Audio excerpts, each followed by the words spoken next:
Hi, I'm Jim Gaffigan, and this is an instructional video on how to watch The Jim Gaffigan Show, which will be on TV Land.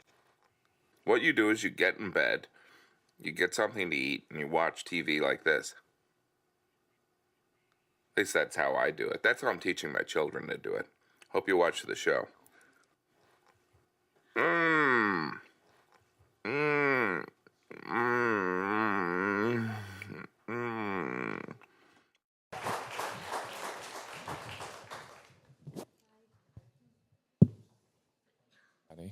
Hey guys, thanks for joining us thanks tonight. for having us. Thank you. Hi. So, the new show is out online right now, streaming. Everyone should be watching it. Right after this, of course.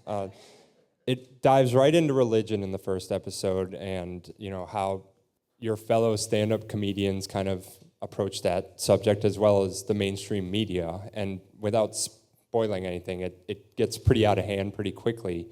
I'm wondering how you've kind of dealt with that over the course of your career, and if that's changed as you've gotten more popular and out in front of a broader audience.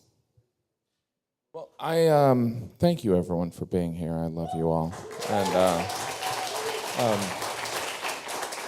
I would say that when Jeannie and I were presented with this opportunity, we did want to do each episode where it would be very personal. And so this episode that is on my website, jimgaffigan.com, is very personal. Jeannie and I have worked together and for many years.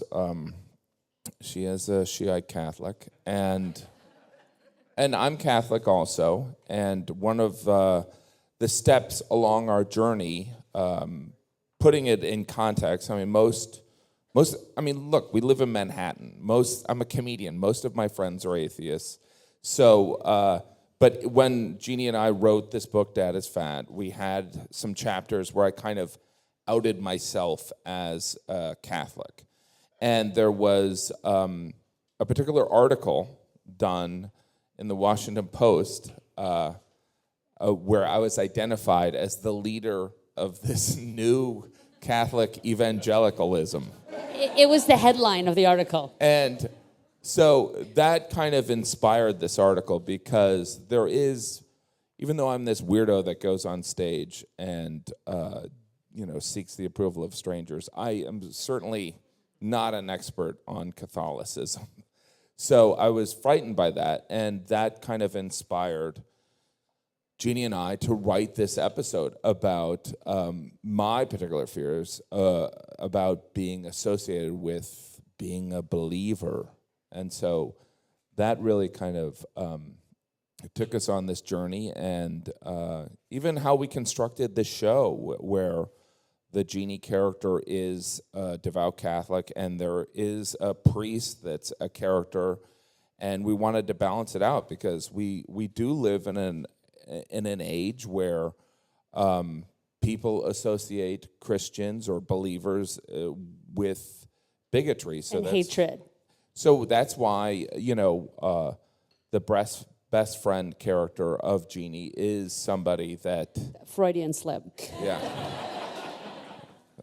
But so that's why we had that character. All the other characters in the show are very, secular, Well, and archetypes. also just to clarify, like Jim says I'm a Shiite Catholic and then I'm a devout Catholic and whatever, but the whole thing is that, I grew up in a Catholic family and I wasn't twisted and disturbed by it, and it was just sort of like this thing that's just natural. So by my not having any hang-ups about being like, oh, I go to church and I'm Catholic and I'm friends with my priest and I want my kids to get baptized in First Communion, it's just kind of weird to be like that in a place where you could be looked at for representing something that you might not represent. And I think that the portrayal of our life on the show is really real, because we're just surrounded by New York and our friends are not Catholic, and it doesn't make any difference. Yeah. And it's not like, oh, we're only going to hang out with people who believe this or that. It's like, Jeannie's best friend is gay, and Jim's best friend is Jewish, and we live in a world where we're just Catholic, and it's not weird, and it's not about like the evil priest who steals money or anything like that. It's like, there are people who are normal, and we're not the type of people to, invite people over and be like, have you heard about Jesus? Like, we're not those kind of people. It's just something that is. And so it's, when Jim calls me a Shiite Catholic, I think it's just that I'm not scared of saying it. And in this world, there's, a sense that if you say that, all of a sudden people are going to attach you to some kind of movement against rights or something like that. And so the episode really was an organic thing that happened when, Jim, talked about bringing all our kids to church and all the funny things about bringing 5 kids to church, or me not, using birth control, or, things that people just think are so weird. This article was printed where he was basically all of a sudden the leader of the new evangelical comedian movement. And then all of a sudden all these other doors opened where people were calling and saying, can you speak at this and can you speak at that? And we were like, we have to write a comedy about this and that's just one of the episodes. So it's a very personal show, and I think, you see a little bit of that with like Louis C.K.'s show, Mark Maron's show. They all have a similar premise. It's a comedian, friends and family, but they all have such a distinct, unique voice. Do you think that we're finally getting to a time where the stars of the show and the lead writers of the show are going to have a little more freedom and not kind of be packaged into this traditional 30-minute sitcom? Well, I think it depends on what network you're on. Right. I mean, I think that there's still a kind of paradigm on certain, I think that the way that we've been accepted by TV land to have creative control is very unique. And I think that's probably why, Louis isn't on, one of the major networks, because it becomes such a process of testing audiences in Vegas and being so concerned about fitting into a mold and fitting in with the network and other shows. And it's not pointing fingers at anything, but it's just that sometimes your point of view gets really watered down by all these people who have input. And I think that we've been really, lucky or blessed, as I would say, to be able to, we obviously get notes and things like that, but it's not like we don't like that script, do another script. It's like, really an amazing thing. And as you know, we're from a stand-up comedy background. So when we do a comedy special, we write it, we produce it, we direct it, we film it, we pick the music, we pick exactly there's no one coming and saying, actually, Jim, you're not really good at that bacon thing, so we think that you should do a whole bit about brownies. No one's doing that to us. So we're used to having this kind of freedom. And when we're in a situation where we don't have that kind of freedom, it's kind of painful. Yeah, I think comedians are, the entertainment industry is a horrible place. And I think that stand-up comedians are very fortunate in that there is an element of meritocracy where you either get the laughs or you don't. You don't have to make everyone laugh, but you have to be able to do your job. Whereas in other aspects of the entertainment industry, it can be manufactured. And there's something also about a comedian where they go up there. I mean, it's very unique, the situation Jeannie and I have where we're writing together. But essentially, a comedian goes on stage and they are the writer, director, performer. It's as long as there's a light and a microphone, it's all up to him or her. And so when you go to a show, you're not only working with other people and counting on hundreds of people to do their job, but you're also relinquishing a level of control that comedians have been spoiled with, frankly, where you don't have to worry about someone hitting their mark, or you don't have to worry about even the script when you're a comedian. You can, I'm not in the mood to do that joke, or I'm going to do it differently. And so I think that, Maron and Louis, it makes sense that they would thrive and have some success in this. But I also think that the journey that Jeannie and I have is that I'm grateful for the journey we've had, but I don't think I could ever do a network show. I don't think I could ever deal with the level of the standard network bureaucracy. And it's not that I'm a monster. I mean, I am a monster. But it's just the notion of people contributing notes on my point of view. It just is, I mean, believe me, we have plenty of disagreements because it's really Jeannie and I along the way. But there's the idea of notes just seems absurd to me. So I'll look at like Roseanne, and I know that she's characterized as crazy in the media, but it makes perfect sense that she would have this approach of being my way or the highway, because there's no other way to do something when you're trying to capture your voice. But it's also like not a dictatorship. Like we have a really collaborative set, and we have people from everyone who, I mean, we have an amazing director of photography. We have an amazing showrunner who works with us and just believes in our point of view and just does everything he can, and directors that want to, they're not fighting us. They want to bring the writing to life, and the actors, the crew, like no one is there who doesn't want to be there. Like we really right away kind of laid down the law about, if you're just here to collect a paycheck, then really get another job, because if you're in this show right now, like we want you to have fun. And we've been very, we always go out with our crew, because by the time we're finished shooting, our kids are in bed anyway. And so we'll always go out with our crew on the last night of a block and, go out for beers and just, talk about the week. And we really are not like these people are like, do it our way or the highway. But it's like, this is our show. This is what we want to say, and this is what we want to do. And we want everyone who's on the set to just have a great time and laugh and think it's funny, and that's our audience. Yeah, I think, and also, I mean, people like Michael Ian Black and Adam Goldberg are the value they add, and Ashley too. It's like Michael Ian Black is really funny. So Jeannie and I will write a line, but we're going to know that Michael Ian Black's going to do something different. And sometimes we don't even end writing scenes because we know Adam Goldberg's always going to have the last line, And it's going to be hysterical. And they've brought him so much to life that it's sometimes we're like, okay, and then we're writing it, and it's like Jim is in the Katz's Deli or something, and then he says something, and we know like exactly what the Dave character, who Adam Goldberg plays, point of view is, and it's just so easy to hear him say the line that we write. So it's really easy to write for these actors, these characters, because the actors have made such a rich biography of each character. So it's been a really artistically fulfilling situation. Yeah. So you tweeted out a call sheet a little while ago of like some crazy famous names like Kirk Douglas, Steve Buscemi, Nathan Lane. Like, I know you've been in the entertainment world for a while now, Kirk Douglas.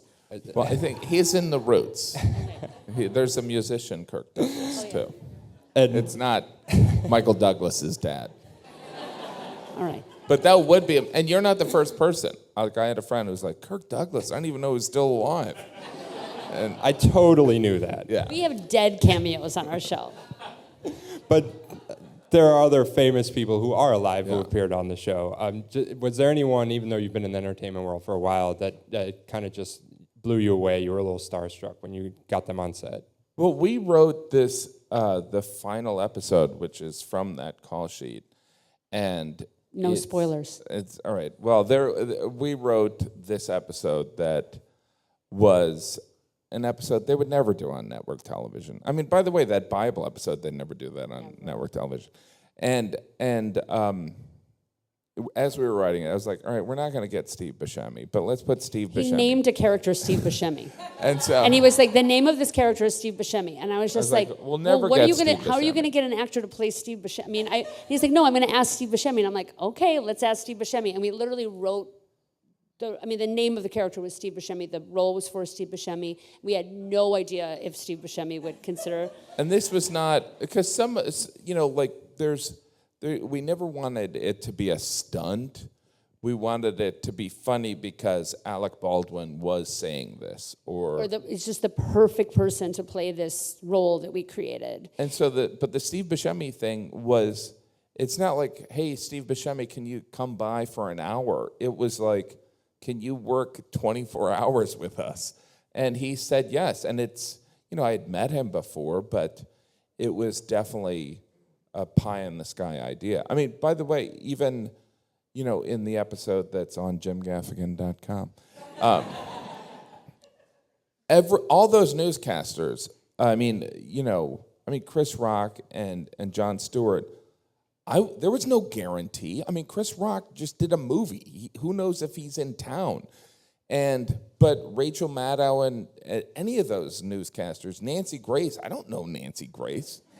We just had to reach out to them and say, here we sent them a link to, our pilot episode and, the scenes or the script that we were asking them to do. And, people really responded to it. And it was not people who needed work. Yeah. So that was really amazing. Yeah, and some of it is, I think this is such a great opportunity. And the fact that Jeannie and I can do the type of show that we want to do and execute in the way we want, and we're going all around New York City and we're shooting things. There is something amazing about us, being in a position where we're like, well, it would be great if we did shoot at the box, or if we did shoot on the Staten Island Ferry. And or even just at UCB, somewhere we would just, some random place that we would just be backstage at having a scene and, just showing everyone sort of our experiences and taking people along with us. Yeah, because we wanted this show to be what happens off stage, So I know in Louis you see some of, stand up, and so we wanted this, and all along over the past 3 years, people have been like, "Hey, are you going to do stand up?" And I'm like, "No, I'm not going to do stand up on the show. I'll do a version of it to help set up a story, but it's like that's a different thing. It's I talk about having 5 kids and being married and living in a 2-bedroom apartment. Now let's show that and show the stories that come out of this, this weird life. And even though the stories are really personal to us, we're not just telling stories that's okay, this is an inside joke between us and you won't get it, but just watch it anyway. It's we're finding things that are appealing to a large number of people that even if you don't, obviously have 5 kids, or if you have 1 kid, or if you don't have any kids, we're trying to show the points of view of people around us. And I just think that we've gotten a lot of feedback that, there's, especially doing an episode about a religious topic, how many, people who are atheists, totally got what we were doing. And we're we're related in some way to that aspect of their life about something else. So it's kind of I always say that Bible episode is kind of like the McDonald's, if you know the McDonald's material that Jim does about how everyone sort of goes after him for being trashy because he eats McDonald's, but he's we all have our own McDonald's.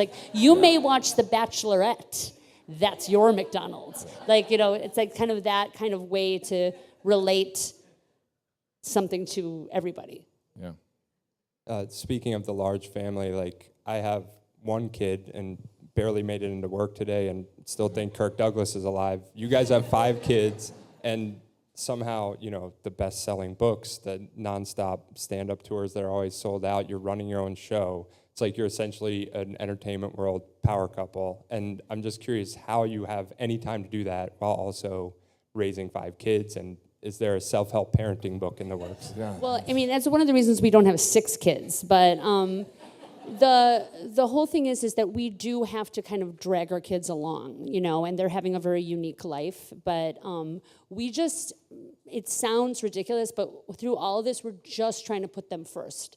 So obviously there was an intense shoot schedule for this first season, and every time we could, we would bring the kids to the set.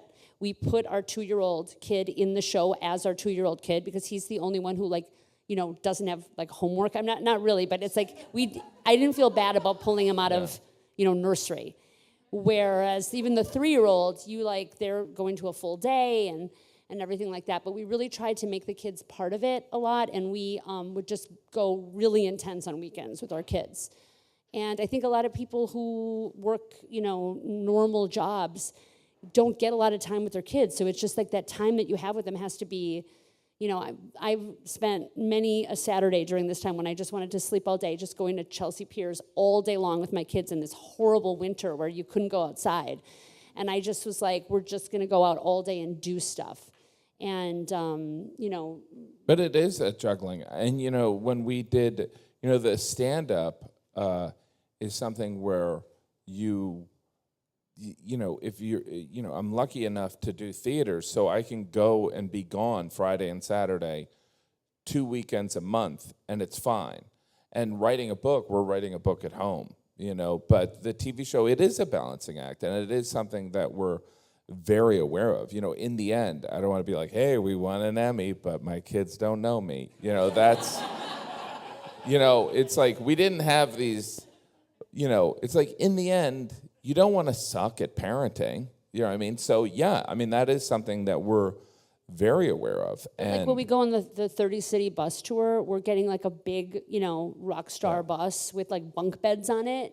And all the kids, we're just going across country with the kids. And they think it's the best thing ever. It's like camping. It's like that RV trip that, people like wistfully remember. And it's like our kids get their own bunk. It's like more space than they have at home. They have their own, like, with the curtains, like the Some Like It Hot curtains, and they get like little DVD players in there, and they just think it's the coolest thing in the whole world. And they wake up in a new city, and then we go to an aquarium, or, it's really intense, but it's the way that we can kind of do both. Yeah. Very unique family vacation Yeah. situation. So who's harder to handle, a drunken heckler or one of your children when they're hungry? Oh, I think the kids are much harder. Kids are much harder. The kids are really hard. Yeah, they're really hard. They wake up all night. Yeah. Someone's sick. There's we have too a lot many of of kids. No. But we were driving to set, I think it was the last day, and we were lucky enough to shoot in Manhattan, and we got picked up, and we were driving to set with our 2-year-old, and he cried for 40 blocks. He just cried. Screaming. And we were like, are you hungry? Are you thirsty? It's not like he Do was you need to go to sitting the on bathroom? a And he tack or just something. cried. It was just, he's What? 2. He's just like, I gotta let it go. And you'd think with number 5 that we'd be like, oh, no problem. We got the combination, the instructions, we got it. And it's like, no, every kid is different. And every age is different. So it was like, if we had the same kid and they were the same age forever, maybe we would be able to figure it out. But every year, the kid changes. And then every kid is different. So it's like, we're still like doing it one day at a time ourselves. Yeah. Yeah, there was something interesting because this show is our life, and we aged down the kids so that we could have discussions and it wouldn't be a 10-year-old there. So we brought them 5, 4, 3, 2 baby. And the problem with that Cut out like a year between kids. is, Just to, it's common knowledge that, you don't want to work with pets or babies. And so there is something, like some of why our 2-year-old was in this is that a 2-year-old, like a baby can be a baby, and a 3-year-old, there's something going on. But a 2-year-old's just, you bring them to a set, they're freaked out. So there were other 2-year-olds on the set that... or the professional actor 2-year-olds. So we ended up using our 2-year-olds, but some of it, I just bring that up because the AD department, which is kind of running the thing, there's easier ways to do things. Like, you can shoot on a sound stage and you can shoot with 4 cameras, but we wanted it lit very realistic and on cool locations and with 5 kids. So we just unnecessarily made it difficult. Like, they'd be like, why did we need 5 kids in this scene? And we're like, because that's what it's really like. And so you're negotiating with 5 kids. So it's not like a 5-year-old is, talking with a normal person. Like they're like, they just have moods where they're like, you know what, I don't feel like doing that. And you're like, but you have to do it. So we made it kind of unnecessarily difficult, but authentic. So when you type Jim Gaffigan into Google, the autofill after your name, the autocomplete goes in this order: wife, tour, show, Hot Pockets, bacon, McDonald's. Yes. How do you guys feel they did in terms of ranking your priorities? I think that's good news. Right? I mean, I'm relieved that it is wife first, right? Because I thought it was going to be Hot Pockets. Or It was Hot Pockets. I'm slowly moving up. you're the moving up. ranks. You're moving up. But yeah, no, that's great that wife is first. But the joke topics, that's not the end of the world. You know, it's not murderer. You know, it's not like, you know, wife beater. It's yeah, no, I think that's great news. I'm doing good. I totally agree. Yeah.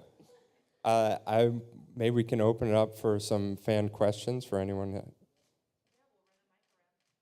Dun dun dun dun dun dun dun dun dun dun dun. Are you periscoping right now? Yes, I'm periscoping there you right go. now. And these are periscope questions. All right. Yes. Well, first they want to know who won Jenga last night. Who won Jenga? I lost last night. I So pulled does out that the mean piece. that, well, I guess I didn't win because I heard from Periscope that I was cheating because I used 2 fingers at one Yeah. point, and I didn't know the rules, so That is- I like guess this- I cheated, so I was disqualified. Does anyone really win when you play Jenga? Right. But it is fun. So they want to know, like, how has things like Periscope helped you to get in touch more with your fans and the community that follows you? I mean, look, I would say that the internet has been so good to me. I mean, it is how, you know, as a traveling comedian, it's how you reach, you know, we're this highly fragmented society. It's, you know, putting an ad in a newspaper does not let people know when you're doing a show in Atlanta, which, by the way, in August, I'm going to be. No, but there is a strange relationship. I love the relationship I have with people that follow me on Twitter, because I'll post about, you know, watch the episode, and then they'll reach a breaking point where they're like, stop this or I will kill you. So there is something, and it's, you know, Twitter is kind of a notepad, but the Periscope thing, I don't know. I don't know what's going to happen there. There is part of me that enjoys Periscope, but there's also part of me that's like, how much attention do I need if I'm periscoping us playing Jenga? You know, like I But like it's the also really fun to connect on a personal level, right? And so I think that, you know, we kind of came out of like kind of a Facebook culture where there was kind of like this cultivation back and forth. And at a certain point, it gets kind of overwhelming. And I think that Twitter was a really great way to sort of develop these relationships and not feel bad, oh, I didn't answer that tweet, because it's like this sort of general thing. And then periscoping is just another way to kind of bring, it's like we are kind of like plain people, like we're not glamorous people, and we don't, except for him, he's glamorous. But it's just kind of like a fun way to like kind of expand our relationships with the people who enjoy our point of view. And I think it's like if people don't, you know, like you, they're not going to watch you play Jenga. Yeah. You know what I mean? It would just be their worst nightmare. Yeah.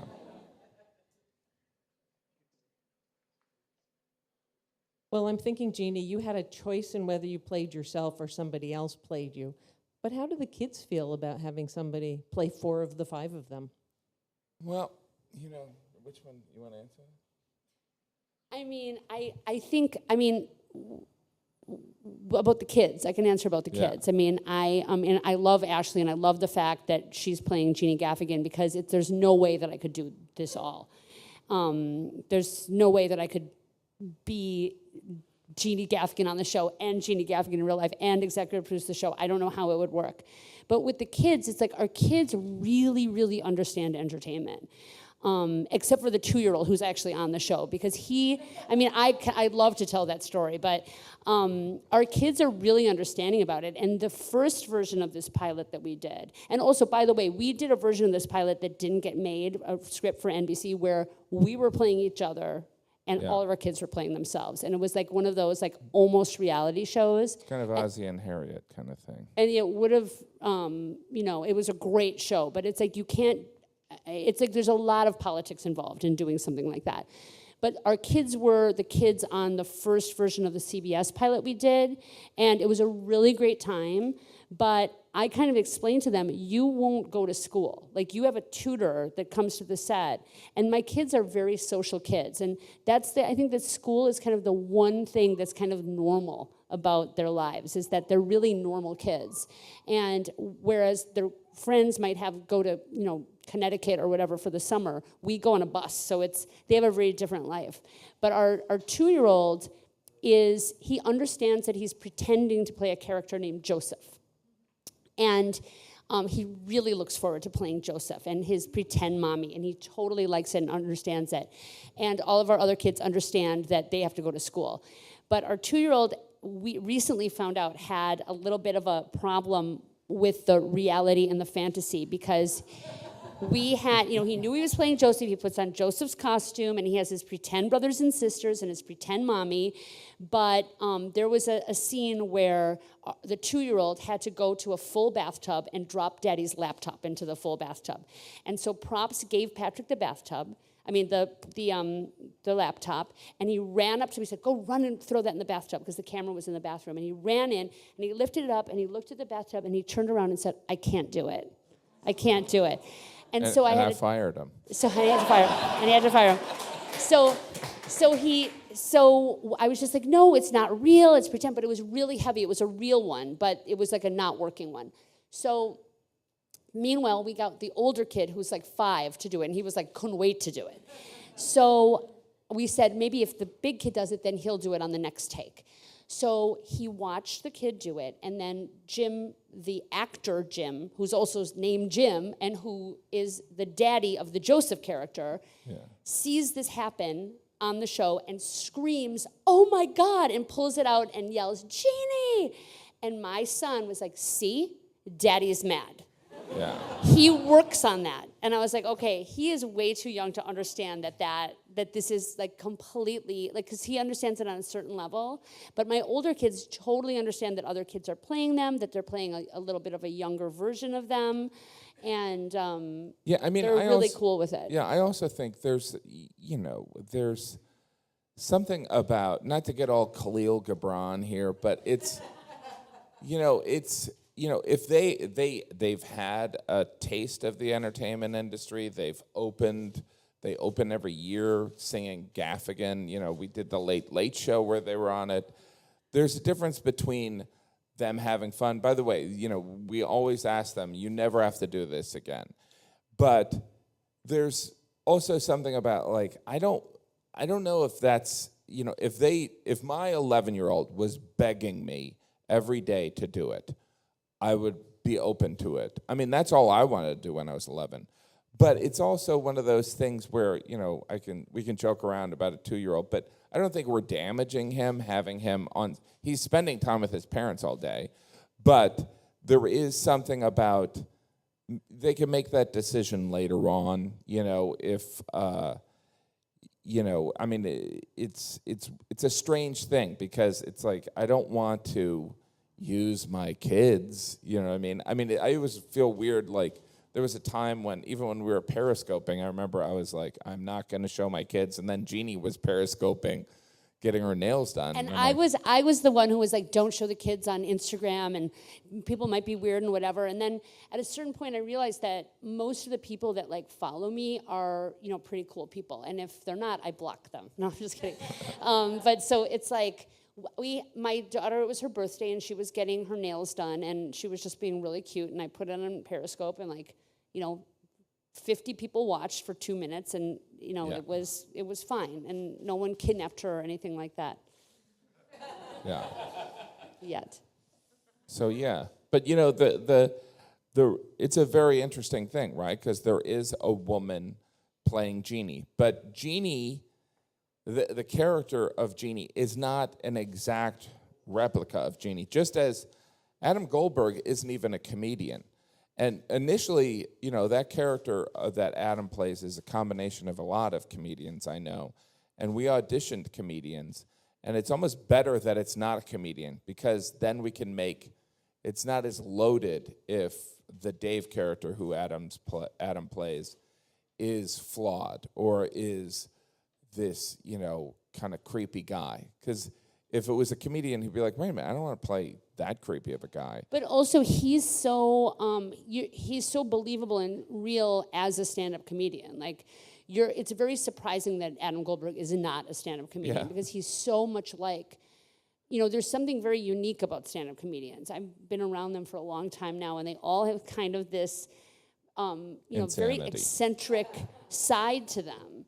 And Adam has it. And I think that when we interviewed him for the role, I was just like, he reminded me so much of so many people, and he reminded me so much of, like, Greg Giraldo and, Mark Maron, and people who were so different from each other but had something common. And he's just really, great on the show, and I hope you all like it.